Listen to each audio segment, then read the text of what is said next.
बिहार की राजधानी पटना में खानसर के कोचिंग संस्थान में हुई ताबड़तोड़ और उपद्रव के बाद बिहार सरकार अब इस वक्त एक्शन मोड में है। शिक्षा मंत्री मिथिलेश तिवारी ने इस घटना को दुखद बताते हुए साफ कहा कि कोचिंग संस्थानों की गुंडागर्दी और आपसी प्रतिस्पर्धा अब बर्दाश्त नहीं होगी।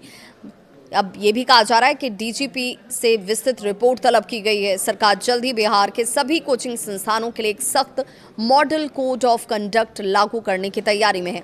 इसके तहत कोचिंग सेंटर्स को तय नियम और कानून के दायरे में रहकर ही काम करना होगा। शिक्षा मंत्री ने यह भी आरोप लगाया कि कई छात्र आंदोलन के पीछे कुछ कोचिंग संचालकों की भूमिका रहती है। उन्होंने ये भी कहा कि टीआरई फोर्स शिक्षक भर्ती आंदोलन के दौरान भी छात्रों की आड़ में सरकार को अस्थिर करने की कोशिश की गई थी।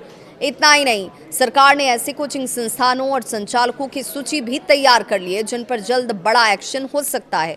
सरकारी स्कूलों में पढ़ाने के बजाय निजी कोचिंग में पढ़ाने वाले शिक्षकों पर सरकार की नजर है और ऐसे शिक्षकों के खिलाफ बर्खास्तगी तक की कार्रवाई चेतावनी के तौर पर दे दी गई है।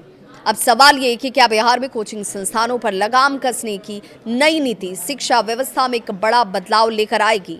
अपनी राय कमेंट सेक्शन में जरूर बताएं। पटना में खानसर के कोचिंग सेंटर पर हंगामे के बाद बिहार सरकार का बड़ा एक्शन हुआ और अब कोचिंग संस्थानों पर सख्त लगाम लगाने की तैयारी में इस वक्त सरकार जुट गई है।